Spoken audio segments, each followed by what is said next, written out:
Live from the Washington, D.C. area, it's the Inside Scoop. All the news that our viewers want to know. Now, here's the host.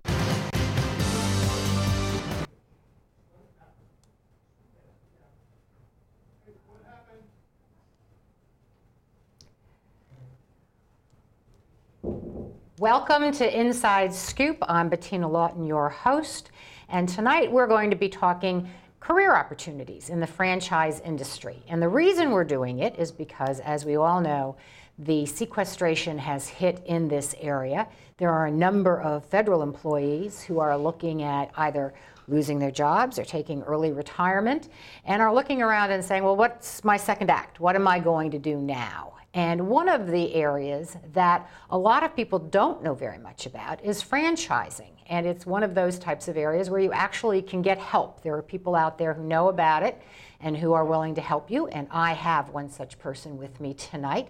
Her name is Heather Rosen, and she is president of FranNet of Virginia. And I want to welcome you, Heather, to the show. I'm glad you could make the time to come and talk with us about this. Thank you. It's my pleasure. Well, let's find out about you first of all. I always like to have folks describe who they are, how they got to where they were. So have you always been doing this franchise advisory stuff? I have not. I actually started out as a lawyer like yourself. I became a lawyer because I wanted to help people and companies solve big problems. And so I went into the law. I studied law and practiced for about 7 years.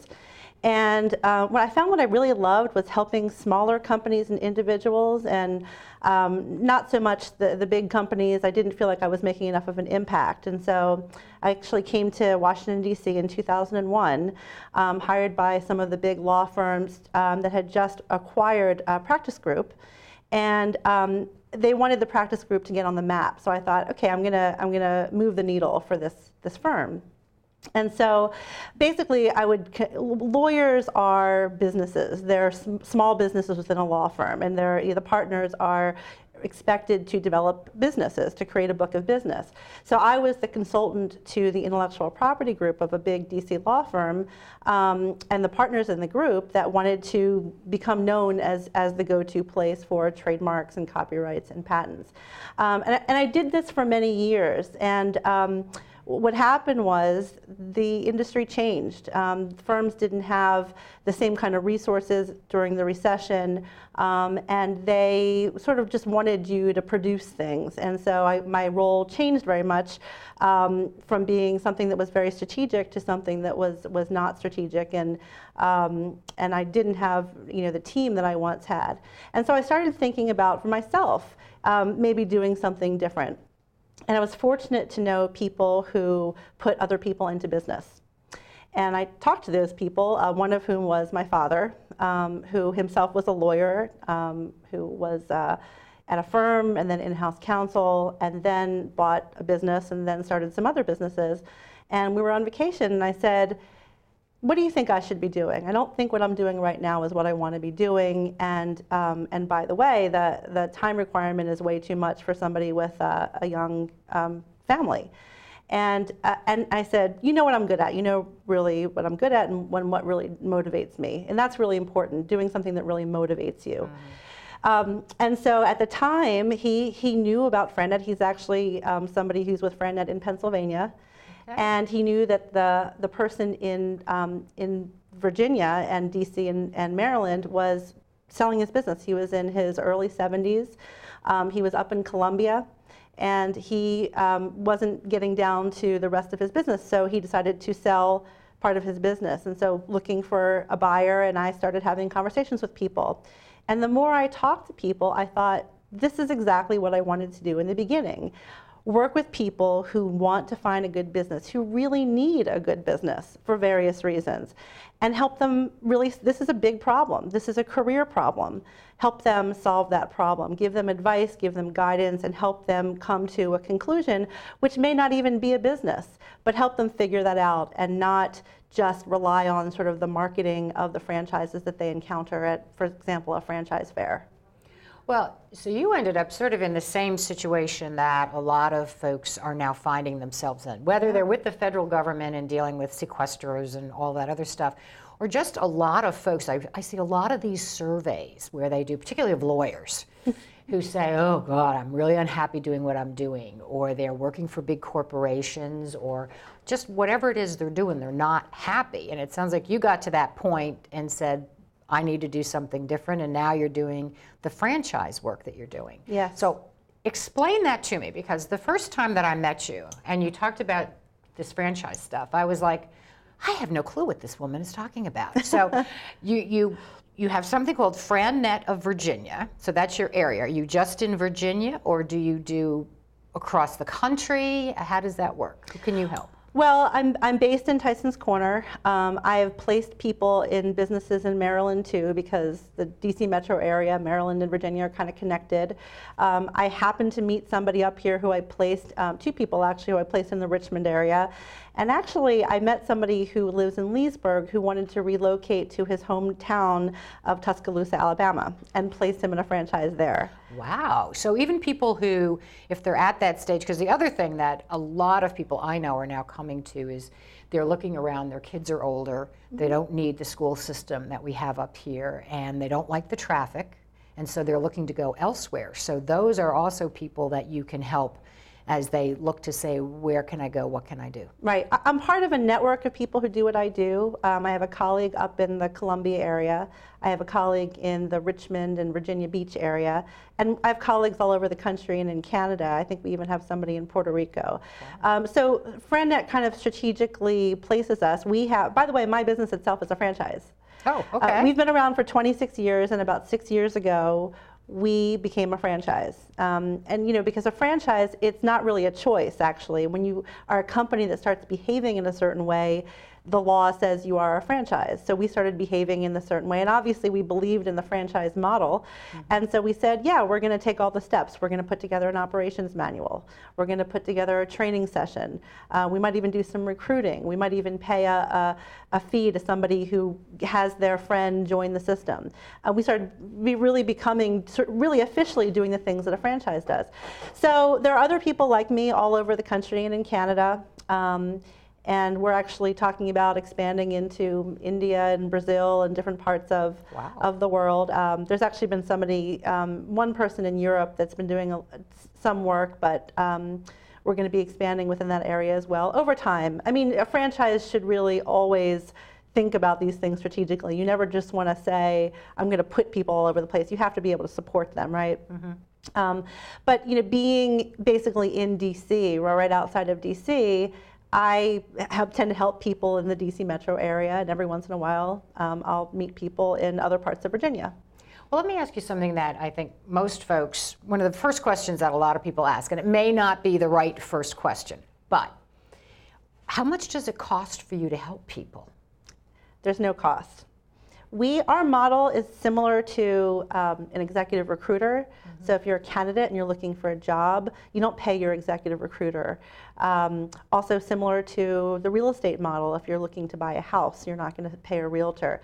The good franchises, most of them, the large majority of the good franchises are willing to pay a placement fee to me if I find them a good candidate. It's valuable to them. Because the franchise fee is not a profit center for the franchise. They don't make their profits off of a good franchise. Of course, I'm sure there are fly-by-nights out there that do that. But if you find a franchise that's a really good franchise, the franchise fee just barely offsets some of their marketing costs. What they really want is a good operator. They want somebody who is going to get into that area and is going to generate sales so that they can charge them royalties. So if I find somebody, and I spend hours with people before we even mention a business, if I find somebody for them who is looking for someone like them, and they're looking for someone like this person, and they go through the process of investigation and they decide that it's a match, they're more than happy to pay me a placement fee. So there's no cost to a candidate. Okay, so let's talk about the kinds of people who are good in franchises, because there is, and having many, many years ago, as I say, in a prior lifetime, I actually was an enforcement attorney at the Securities and Exchange Commission, and I didn't stay. But there is, as we all know, this huge misperception about federal employees. that they want security, they're not entrepreneurial, there's all kinds of these, they just want to clock in, clock out.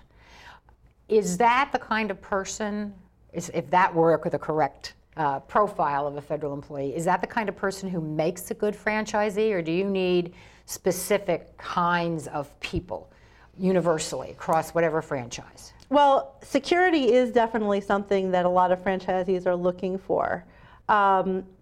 People who are in entrepreneurial roles generally are not people who need to feel secure 100% of the time. Even if you're in a 30-year-old franchise, there's going to be times that you doubt yourself, that things aren't going your way. You try something that you're supposed to be doing and it doesn't work the first time, maybe not even the second time. But I think there are people who work for the federal government who fit that profile. It's just that you do have to take some measure of risk. We could look at something where it's a very low risk, where it's a calculated risk. We know that we're looking at a business because you really are a great fit for this business, but there is some level of risk that you have to be willing to take. It's not a job.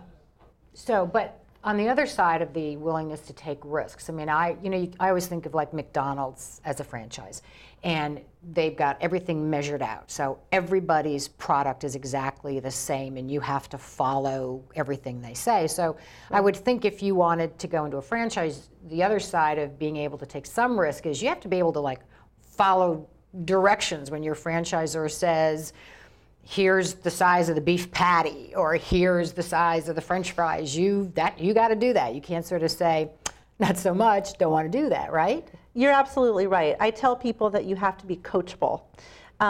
The more mature franchises are going to have more rules, and this is part of what we discuss. When I'm spending time with people before we look at a business, one of the things that we talk about, and actually our assessment profiles, is how well does this person comply? How good are they at compliance? And some people who are really good at compliance don't want all the rules. They can comply, but they don't want to. And other people don't comply. They really are going to always run things their way. So, but to some extent, even if you are with a younger franchise that doesn't have a lot of rules because they don't think they've figured everything out, you still should be coachable so that if they tell you, you should do this thing, then you really will do that. You'll at least try it. Mm-hmm. If you find that you're somebody who doesn't like following anybody else's suggestions, then this probably isn't the right thing for you. Okay. Well, when we come back from our break, we're going to start back at the beginning, because I kind of skipped around on you here, to talk about somebody comes, they say to you, I want a franchise, where do we go? What do we have to do to get there? So I want everybody to stay with us. We will be back with Heather Rosen after our break. This year, 28,000 Americans will be diagnosed with oral cancer. Every year, 7,000 Americans die of oral cancer. I'm Eva Cohen, and I'm an oral cancer survivor. I didn't fit the profile. I didn't smoke or drink. I had no family history of cancer, no family history of cancer. I was 31 years old. 31 years old. I went to see my dentist about a sore in my mouth that wouldn't heal. It was oral cancer. I had to have a radical neck dissection and a portion of my tongue reconstructed. I didn't know if I was going to live or die. I'm Surgeon General Richard Carmona. The survival rate for oral cancer is only 50%. Oral cancer can happen to anyone. If you have a sore or lesion in your mouth that doesn't heal within 2 weeks, see your dentist. Early detection is the key. Early detection saves lives. I know. 1 in 8 Americans goes hungry. One idea helped change that. A community started a garden that blossomed into farmers markets. 1 in 6 children lives in poverty. One group of women found an answer by opening a daycare center that their neighbors could afford. Today, 36 million Americans live in poverty. But one by one, people are helping themselves and each other to change the picture of poverty to one of hope. For easy ways you can help, visit povertyusa.org. 2 words for you. Pop quiz. Ready? Name any funny movie. A drama. Name a mystery. And one more thing. Name the movie your kids saw today in science class. Know what really matters. Know about your kid's school and know about your kid. Find out 100 ways to know more, do more. We're back to the Inside Scoop. Here again, your host.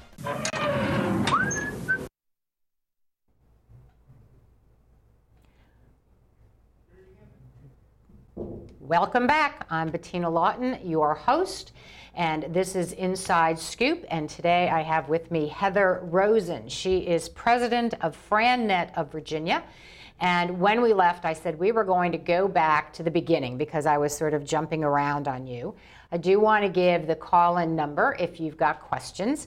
It's 571-749-1166. So I really want to go back to the basic and say, what actually is a franchise? Because we look and we say, like McDonald's we were talking about, but what makes a business a franchise? You had said that FranNet started acting like a franchise. Right. So what is that exactly? A franchise is a company that has figured out the correct way or a really good way to do something, and they've systematized it. And they've found that it's simple enough that they could teach somebody who has certain experience, and there is training around that. So it's basically a company that has been successful, and it's decided, well, now it's time for us to expand. And one option, I mean, they could sell stock, they could go and find private equity, or they could become a franchise. And one of the benefits to a company about becoming a franchise is that you can grow your brand very quickly if you can very quickly get people to open up locations. And is there something that, other than the fact that a particular company, operating in, Vienna, Virginia, became successful, is there any other characteristic of what makes it a good franchise or makes somebody say, hey, I got this great company and it would work as a franchise? They have to have experience. They have to know how to do something so that if you do it the same way, if you replicate what they've done, you will also do well. And they have to be able to teach that to you, both in terms of having an initial training program, which all franchises have initial training, but also ongoing training. And really good franchises are constantly keeping their eye on your competition. They're keeping an eye on regulatory changes, and they're saying, how do we adjust? How do we get better at this so that we continue to be a market leader and you continue to be a market leader as a franchisee in your local area? Okay, so I decide I'm tired of practicing law and I come to you and I say, Heather, talk to me about franchises. What are you going to do? You say you work with people, so what do? We just sit around over a cup of coffee and you say at the end of it, man, she doesn't follow directions well. She's bad, or is it actually systematized? Well, I am going to be watching what you do, but it's much more than that. Our system is that we have assessments that we have people take. That always kicks off the process. And actually, even before they take assessments, if they're at a really early stage, I would recommend that they come and see a workshop, a live workshop, or maybe watch one of the webinars that we offer every month, and I have recordings of those as well. So do you, when you say come to a live workshop, is that something that you present?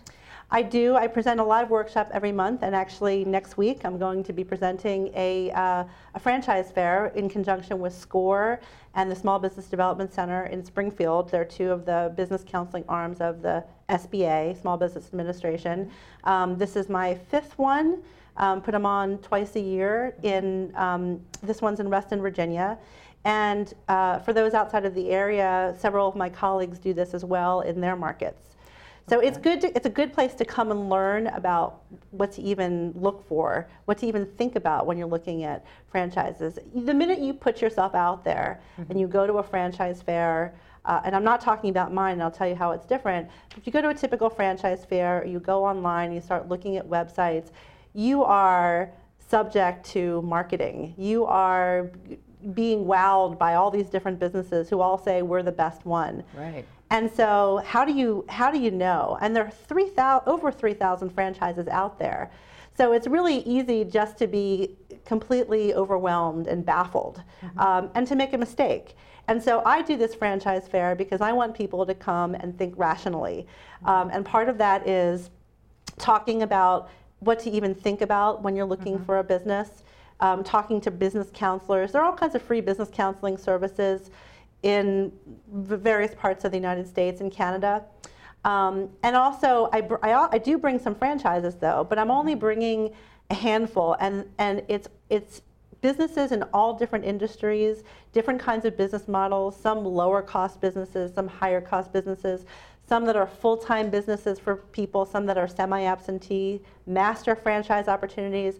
And I want people to just come and be a sponge and kind of listen to all the many different types of business models out there and just say, huh, so it's really not just fast food.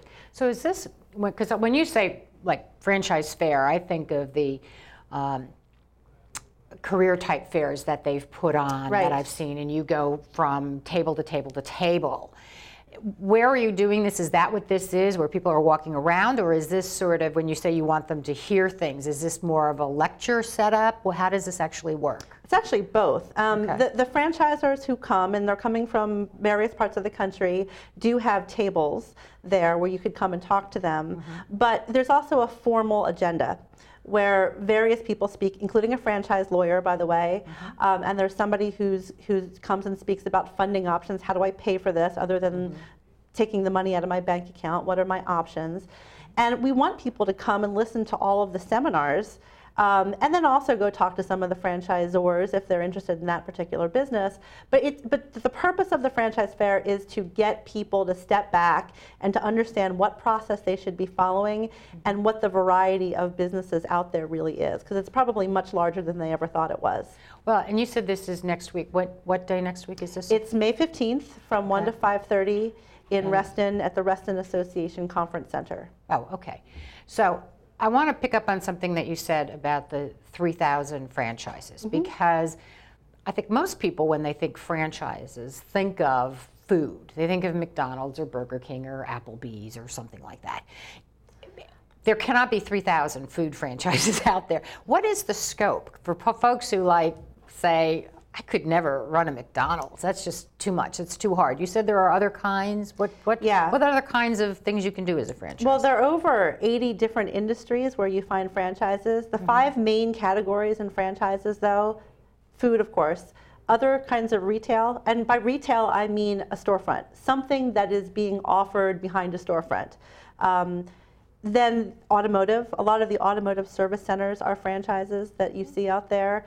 And then there are these 2 huge categories. There's consumer services, something that you would sell to a person, anybody in the general population. Is it like plumbing or something? It could be plumbing, it could be home care, home health care. That's a huge hot category in franchising right now because of the number of people turning 65 every day.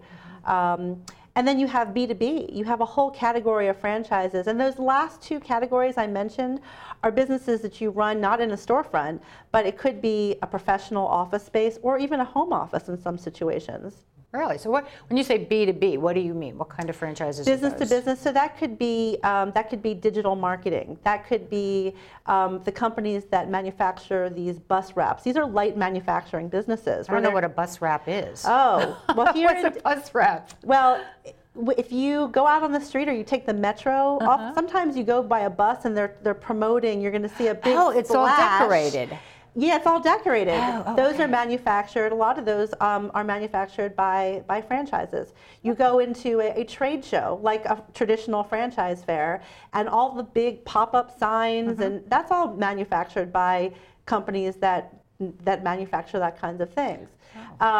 Sales training, marketing training, managerial training, everything, cost reduction, some of the tax services. So there's this whole category of businesses, and I can't think of all of them, of course, because there are a lot of them, that you have something that you are selling to another business. A business, you are providing a service that businesses typically buy, and those are the ones that I like to focus on. So I prefer businesses where you're not trying to create the need for something. The need is already there, and now you're going to go in and you're going to do it for a fair price. And the level of customer service and the product is going to be excellent. Okay, now you said when I come in and you start sitting down with me, you're going to watch what I'm doing, which makes me nervous. But okay, so, and then some testing. So is this like Myers-Briggs? Is this like DISC? What is it? What are these tests? Are there special tests that franchisers use to identify people? Yeah, so one of the tests is something that was developed, it's proprietary to FranNet. It was developed, the first version of it was developed back in 1987 when we first started. And since then, since the computer age, it's now online. Algorithms are fed into it. Okay. And so you answer questions about your career, about things that you'd want to see in a business.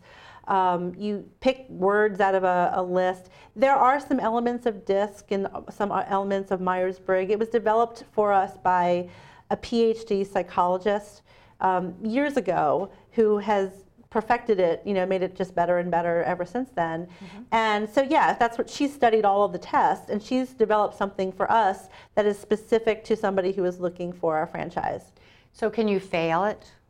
No. I know you can't fail Myers-Briggs. You may not like the answer, but you can't fail it. If you don't answer some of the questions, I might ask you to go back and do that. Okay. But no, you can't fail the test. It's just, but what it might say, that your result might say that you're not suitable for a business, or it might say that you're, and I say to take it with a grain of salt. I always take it with a grain of salt because it is ultimately a computer-generated test. So I will show somebody the result, and I'll say, this is indicating that maybe you're better off in a job, or you're better off not in a franchise, but maybe in an independent business. So it may be right, but I'm going to give you the benefit of the doubt, and we're going to go through some of this, but I'm going to be watching you. I'm going to see how you behave, because I know how franchisees have to behave, and I know what coachable means. Mm-hmm. And sometimes people, they're not coachable throughout the search process, and ultimately that's an indication probably that they're not going to be coachable once they have a franchise. Yeah, I think my former partners would say I'm not coachable. But that was my prior life. I might be coachable now. You never can tell. We change. Now, how long, when you say this process, how long does the process take between the time you first see me and we either get me a franchise or we part and you say you need to go find yourself a job? How long is On that? average, 2 to 4 months. Wow. So this is not in and out. This is really Well, involved. if they're working with me, they're doing their homework. We're not skipping through any of the diligence. They're making sure that they're doing things like talking to a good sampling of franchisees to make sure that this thing is actually a good business.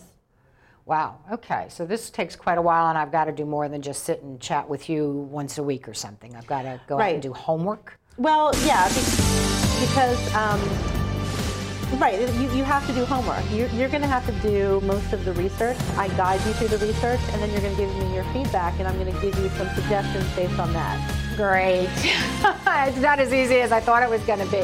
Well, stay with us, because after the break, we're going to come back and talk some more with Heather Rosen of FranNet of Virginia.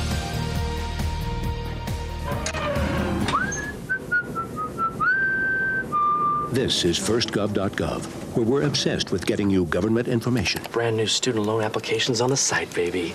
This calls for a celebration.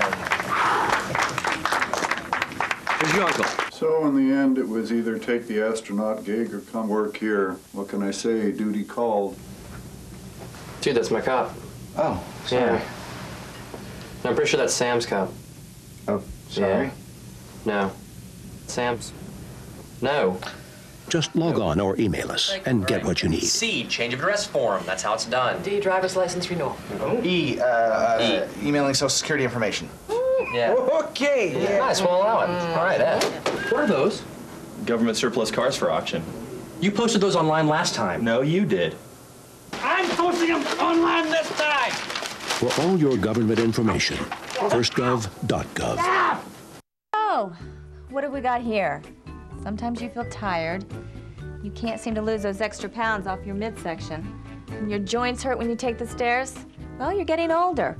But I'm happy to say that there's some simple things we can do to keep you happy and healthy for years to come. We can also lower your risk for some serious diseases the older population is often subject to. Proper nutrition is more important than ever. Your body has changed, you know. Not as many treats.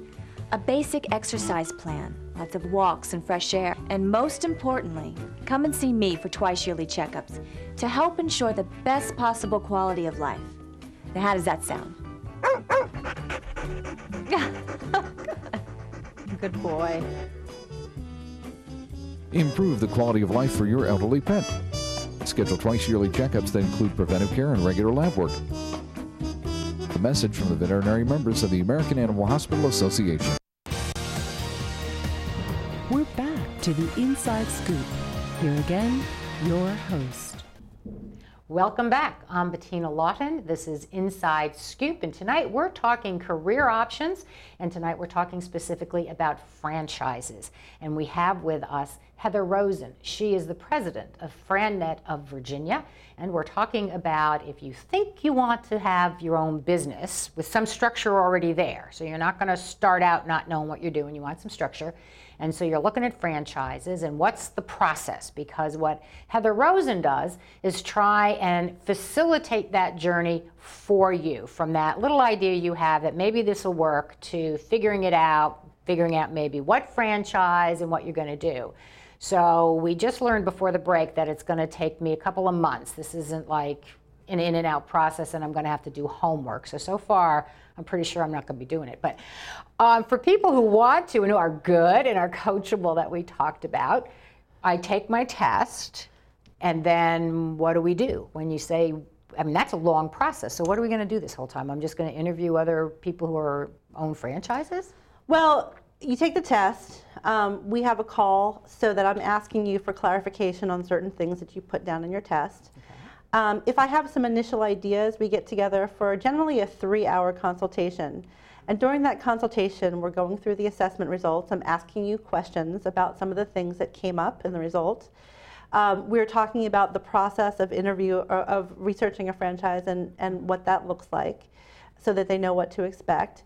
And I'm asking them some additional questions. What I'm trying to do at that point is build a business model. I want to know what I'm looking for before we go and look for it.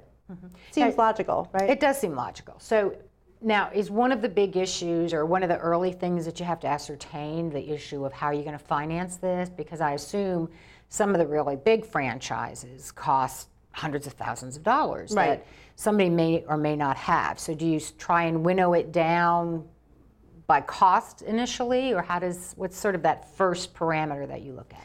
Right, so generally for the type of franchise that would be possible to replace somebody's income in an area like this, where it's not inexpensive to live, you would need at least $50,000. So one of the things that comes up in the assessment is a financial profile. This is I ask people for a general overview of what their financial picture looks like to see if I can even help them.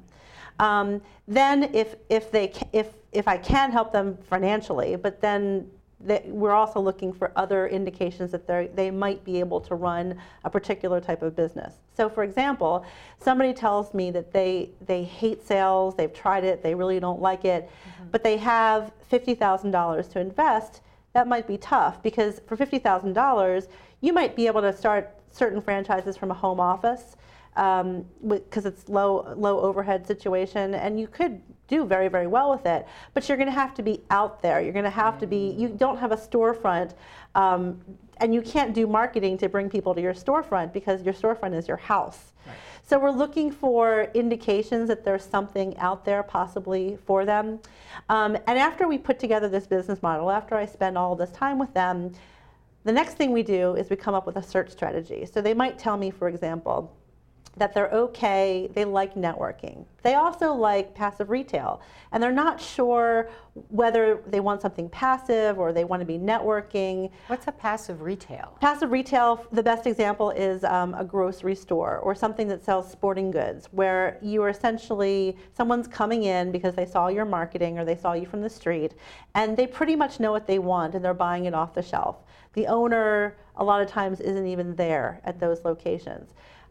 The thing about passive retail is that they're more expensive than, for example, something where you have a home-based business. Mm-hmm. So again, depending on what they're telling me, we're putting together a strategy. When I talk to people, they typically don't know for sure whether they want employees or not, or what type of sale would be important. If you have a business, you're in sales, even if it's passive retail. But they'll tell me that 2 or 3 things or more might be comfortable for them. So we'll set up a search strategy so that we're testing different characteristics of businesses. We're not just going to look at businesses that are good businesses and might be good for them. I want to hear from them how they're reacting to these businesses as they start learning about them. And so that's the homework. The homework is having calls with people, looking through documents, learning about businesses, and then giving me feedback every week so that I can help guide them as they start reacting to things, so that they're not spending forever looking for a business. You thought that 2 to 4 months was kind of a long time, but people spend their entire lifetime looking for a business because there are thousands of them out there and they don't know what they're looking for.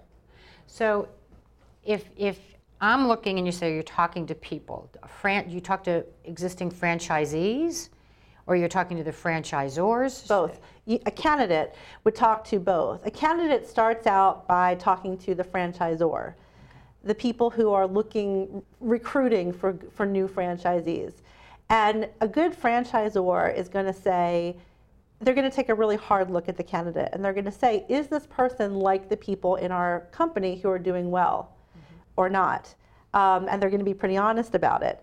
And so there's kind of a mutual screening going on. You as a candidate are going to be learning about the franchise, but the franchisor is also supposed to be asking really good questions about you and sort of getting a feel for how coachable you are, how comfortable you are with things like managing employees if the franchise has employees. So if somebody has never managed employees, for example, does that automatically raise red flags and you say, maybe that's not for you? Or is, when you talked about this training that they do, is that one of the, if you're missing skills, do they train you on that, or do you have to have them from the get-go? Certain things you can train on. I would say I wouldn't recommend a business where you had a lot of employees if you've never managed an employee, but you might be able to manage a business where you have 1 or 2 employees or some contractors, but a very few people, depending on what they tell me. I mean, sometimes people are in business and they have a secretary. Well, that's an employee that you're kind of managing, so maybe we can look at something where there's 1 or 2 employees, or there's an option to keep your business small, and if you get good at it, you can open up more territory or grow into a larger facility and add employees then, but it's not required in order to run the business. Sales skills are important in some businesses, not so important in other types of businesses. So I'm listening for these kinds of things, and our assessment is grading people on things like this based on the words they use in their answers. Ooh. Okay, so you look, you research, you talk. How much are banks willing to lend to franchisees? I mean, you're sort of by definition, at least if this is the first time you're looking into this, you're sort of an unknown quantity. And I'd always heard that banks, before they lend money, they want to see a full-blown business plan, and they'd really like to see that you've already been profitable as opposed to starting up. How hard is it to get that kind of regular financing? For a lot of banks, that's true. Even banks that have been lending out through the SBA guarantee program, a lot of banks will not, if you're a startup, whether it's a franchise or not, they're not interested. But not all banks. There are certain banks that actually do quite a few loans to franchisees, even if they've never been in business before. And they'll tell you that, a lot of banks will tell you that they're more likely to lend to somebody who wants to open up a franchise because they're not relying on you to figure everything out. And a lot of banks will tell me that if they've worked through me and found a franchise, they're even more likely to lend to them because they know they've been really thoughtful in this process. Now, is there there are farmers banks, they only lend to farmers. Are there banks that only lend to franchisors, or that's not how it gets set up? No, although I've been speaking with one bank, I don't know if I can mention it here, but there is a bank that I've been speaking with that really wants to develop a special kind of fast track for franchisees. They've had a lot of success with loans to franchisees, and they really want to become kind of that bank. They're going to continue to lend to other types of businesses as well, but they do want to kind of become a specialty bank, a go-to bank for people who want to open up a franchise or 2 or 3 or 4. Now, can you, if you don't have the money in the bank, you don't have $50,000 or more sitting in your bank account, and you can't get the loan from a regular banking institution. Can you take it out of, like, for federal employees, your thrift savings account or your retirement funds? Can you do that to finance this? Yes. You mean you can do a traditional loan from your retirement funds. Also, if you're not currently employed by the company that's holding your retirement fund, let's say you have a 401k or an IRA from a past employer, you can actually roll over those funds into a new 401k. You would set up a C corporation, and there are companies that specialize in doing this, and they've been doing it for many, many years. You start a business, you decide which franchise you want to open, you incorporate as a C corporation, and you set up a 401k in your new company, as you might have if you were an employee. You can roll your money into your new 401k, and you can actually buy stock in your own company. Wow. And that is a way that a lot of people will fund at least part of their business to get started. Well, it would certainly give you a massive incentive to work really, really hard, because that's your retirement money that you've now tied up into a current business. Sure. So it really sort of ratchets it up. You've got to do it. I mean, whether it's your retirement money or if it's stocks that you had to sell or if it's just money out of your bank account and you don't have a lot of money, you're going to work very, very hard if it's your own money. Right. Yeah. Exactly. Yeah. So you've done that. You've interviewed all of these. Are franchisees, like you mentioned that when you got out and you started in this, you had a young family. And yes. So is that the typical profile of a franchisee? Is somebody who is younger, older? Is there a typical demographic that likes to do franchises, or is it really kind of broad-based? It's pretty broad-based. I mean, I tell people that if you go into a franchise, you should plan to be there for at least 5 years. Franchise agreements tend to be longer than 5 years, but you can sell a franchise. As I told you, I bought a franchise from somebody else. So 5 years is pretty much the length of time at minimum, just because if you go into any business, you want to have some time to build it up so that it's attractive for sale, so that you can sell it for more than you bought it for, and not have to just get out and sell it for some sort of a loss or break even. So there really isn't an average age. You know, I guess in FranNet we used to say that there was sort of a 45 to 55 average, but I placed somebody who was in his early 30s, and I placed somebody who was 61. It's really for the kind of person that is looking for something that they're not finding in the job market. That's about as simple as I can describe it to somebody. This kind of person is somebody who is, for example, not feeling like they have any control over their finances. They've been in a job or jobs that have been eliminated, either because they've been bought out by a company and there's a redundancy or something else, and they feel like, wow, that was really hard. I might have lost my house. I don't want to do that again. That's one of the major reasons.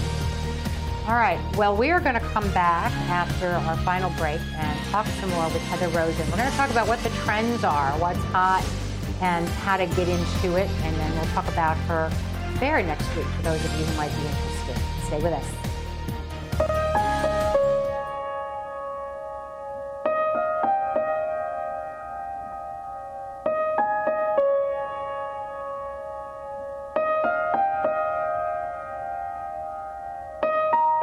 Some dreams are universal. Dreams that inspire us. Multiple sclerosis is a devastating disease that changes lives forever. The National MS Society does more for people with MS than any organization in the world. But we can't do it alone. To get involved, visit us online at nationalmssociety.org. or call 1-800-FIGHT-MS. This is why we're here.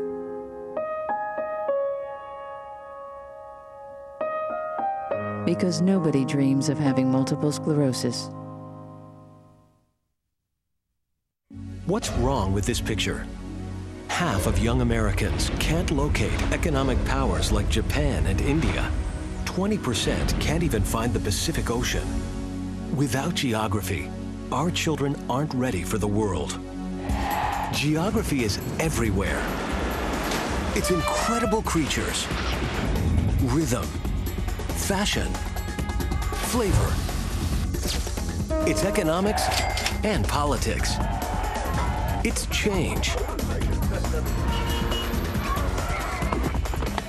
Understanding connections between people and places is critical in the 21st century. That's why we created mywonderfulworld.org. Go there now for your free parent and teacher action kits and give our kids the power of global knowledge. Because kids who understand our world today can succeed in it tomorrow. We're back to the Inside Scoop. Here again, your host. Welcome back. I'm Bettina Lawton, the host of Inside Scoop, and tonight we have Heather Rosen. She is president of FranNet of Virginia, and we are talking about franchising and whether that is a career option that you want to consider. Maybe you're retiring or you're losing a job or you're just flat out unhappy where you are. And so we've been talking about that. We're going to talk now some more about some characteristics of a good franchisee. I want to talk about good franchisors and how do you spot the difference as you're going through this process and the trends. You had mentioned a bit ago about the healthcare people are really good franchises, or growing anyway franchises. So we'll talk all about that, and then I want to close up with how do you get out of it? If you've met all of your goals or you're moving or you're doing something else, how easy is that to do? So let's finish up on the good characteristics of a franchisee. Obviously, they're coachable. We've gone through that. They've got the ability to do some type of financing. Right. So what else would, as somebody's looking at this, would say, yeah, I ought to go and look at this stuff. What else? Bettina, I think it's really important to have a real motivation to do well. One of the things that you were saying is if you put your money into something, then you're really incentivized to do well.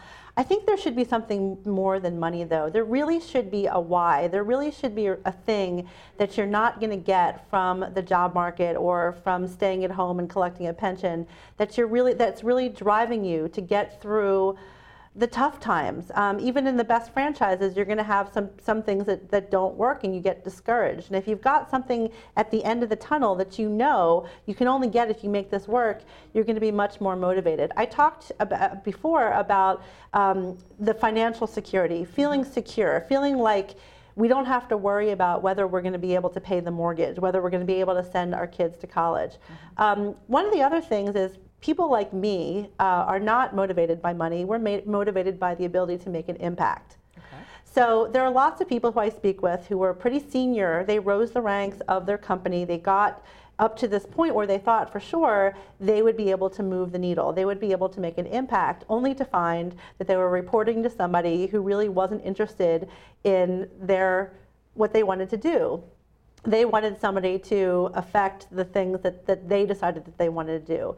And what happens a lot of times is when people are in career transition, they say, wow, that really wasn't ideal. I think that if I have a choice, and not everybody has a choice, if I have a choice, I think I want to be the boss. I think I want to be the person. I'm pretty smart. I've done a lot of things really well. I have a history of achievement and success. I want to call the shots. I don't want anybody else to make a decision that can negatively impact my life. Okay. Other motivators, sometimes it's time flexibility. I mean, for people who have kids. And by the way, there are these things called semi-absentee franchises that people can run, and they could have a full-time job or run another business or just work part-time. Wow, so you could keep the job you've got and have a franchise? You could, yeah. Some of the franchises, if you talk to people who own these, people are working 5 to 10 hours a week in the franchise and they have a full-time job. Wow, I didn't realize that. I thought it was one or the other. Yeah, which could be an interesting option actually for somebody who's in a government job, but they want more out of life. They want to make more money and to have more things for their family. They could actually minimize their risk by going into a business while keeping their job, keeping their health insurance, and starting a business on the side and trying for more, to get more for themselves. Wow. Well, let's talk about what makes a good franchisor. Obviously, you've said before, they have to have had a successful business that they think that they can standardize in some fashion so that it's replicated. I mean, what else do you look for? Well, you have to find somebody who has experience. Sometimes I get referrals from people from banks, and they're talking to somebody who found a business. They're going to be the first franchisee. and I say, wow, that's interesting. What kind of experience does the franchisor have? What they're giving you training, but why are they training? What do they know that you don't know? So they have to have experience. They've got to be able to teach you what you need to do to be like the people in the franchise that are succeeding. They should be giving you support in various ways, not just training. You are paying some sort of a royalty to a franchise in order for other people in a corporate office somewhere else in the country or somewhere else in the world to be providing services to you. So what are they providing to you? Are they doing billing and collections for you? Well, that's kind of nice. A lot of people who go into business, that's the part they like the least. Right. Are they doing marketing for you? Are they looking out at the regulatory environment and saying, changes are coming, and how do we adjust our model so that our franchisees are still profitable? How do we deal with an increase in minimum wage? What happens if people who meet a certain classification have to have health insurance now? How do we tweak the model? So the franchisor should essentially be smarter than you, and should be providing services that otherwise you'd pay a lawyer or a marketing person or an IT person to provide to you. And they should have enough experience to, and a training program, a good training program, so that they can teach you all the things that they know. Now, the royalty payment, if you're not in a sort of sales McDonald's kind of thing, how does that get determined, what you're going to be paying them? Is it a percentage of your income from the business? Is it the number of people you're servicing? Or how does that work? It's normally a percentage of sales, and there are some franchises that have a flat royalty. So every month you pay a certain amount. And there are pros and cons to each. At this point in my own business, I would prefer a flat royalty. But when I started, it might have been scary because I thought, wow, no matter how the franchise does, I have to pay this amount. Right. But now that I'm in my 4th year of business, that would be very appealing because I'm doing pretty well. And so I would like to be able to pay a flat amount and keep the rest for myself. Okay. So if you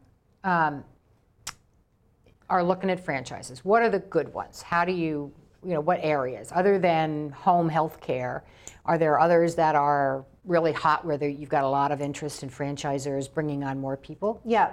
The categories, I always like to look for businesses that are recession resistant, and there are a lot of businesses that say they are, or businesses that follow a growing demographic. So the example that I gave before, home health care, follows a growing demographic, baby boomers. Businesses have had their eye on baby boomers for years. Now the baby boomers are aging. And not babies anymore. Not babies.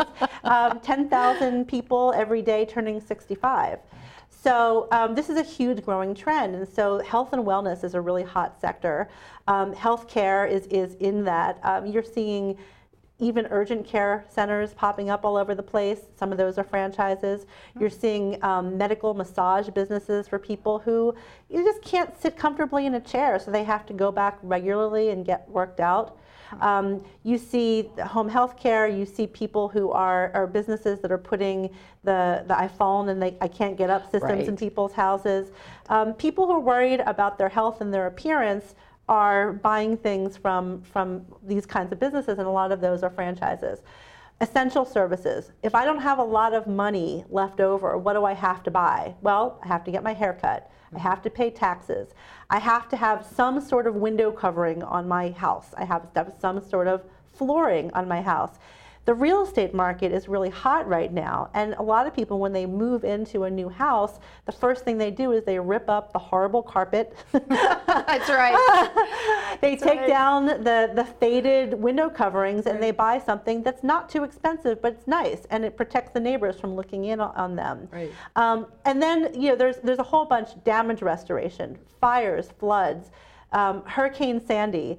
A lot of those houses are still not put together. A lot of the companies that are trying to put them together again are franchises that do that. And then we look at the B2B category, things that businesses always buy, and education. And staffing is really hot. Staffing is really, really hot because there aren't as many full-time jobs anymore. A lot of jobs have gone to contract positions. This whole discussion that we've had the past few years about doing more for with less and the reduction in workforce has meant somebody's got to do the job. Let's bring in a contractor to do it for a brief period of time, and if we have to let that person go, we don't have to go through the whole process of letting an employee go. And by the way, we don't have to pay benefits. So staffing is red hot. It's a low cost business to go into. You can run it from any kind of professional space, and you essentially have marketing costs and some personnel costs, but you're just marking up, and we understand this in Washington, D.C., you are marking up the cost of somebody else's service.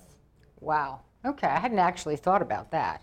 So now you have found me. I have, after all these years, become coachable. And we have found a way for me to finance this. I've got this great thing, and it's 5 years. My sons have now moved to Texas, which is where my older son keeps threatening to move. And I want to go there. And now I have this franchise. What do I do with it? Do I have to sell it back? Can I independently sell it to anybody I want? Yes, you actually have the same options as anybody who has an independent business has, plus one other, actually two other. You could go to a business broker. A lot of people who are selling their flower shop or their IT service business, not a franchise, go to business brokers to get them listed, and there are networks all over the country of business brokers. You could put an ad out. Now you have to be careful about that because you don't want your customers to know that you're thinking of selling. You might not want your employees to know as well. But you might have some sort of an ad that doesn't really say what the business is. You also have the option of going back to the franchisor and saying, listen, if you find somebody who's interested in my area, would you let them know that I would consider an offer of sale? The other thing that you can do is if you have franchisees nearby, there are a lot of franchises that rarely have a resale because every time one comes up for sale, the other franchisees want to scoop it up. Expand their little area with adjacent franchises. Yeah, you have a good business, it's a desirable territory. Somebody who knows your business very, very well might want to buy it. Now, does the franchisor have the ability to say no if you want to sell it to somebody? Do they have sort of a right of approval or something? They do. They're very reasonable about it because ultimately they want good operators. This is why they pay the placement fees. This is why they care when they're talking to you about you having more than just the money in your bank account. So when they talk to the person that wants to buy your business, they are going to have to go through some level of screening to make sure that this person can actually do it. So that does happen, but they're very, very reasonable because they want somebody else to come in and do a good job and take over where you're leaving off. Well, this all sounds interesting and complicated. So in our last 45 seconds here, I want you to tell us again about your franchise fair next week, specifically where it is and the times and the dates and how people can sign up. How can people go if they want to learn some more about this stuff? Sure. May 15th, Wednesday, May 15th, 1 to 5:30 p.m., the Reston Association Conference Center. You go to franchisefairspring2013.eventbrite.com or call me, 703-291-0939, and I can get you registered. All right. I want to say thank you to Heather Rosen. She is the president of FranNet of Virginia. You can also go to frannet.com/HRosen to find her. Thanks for being with us.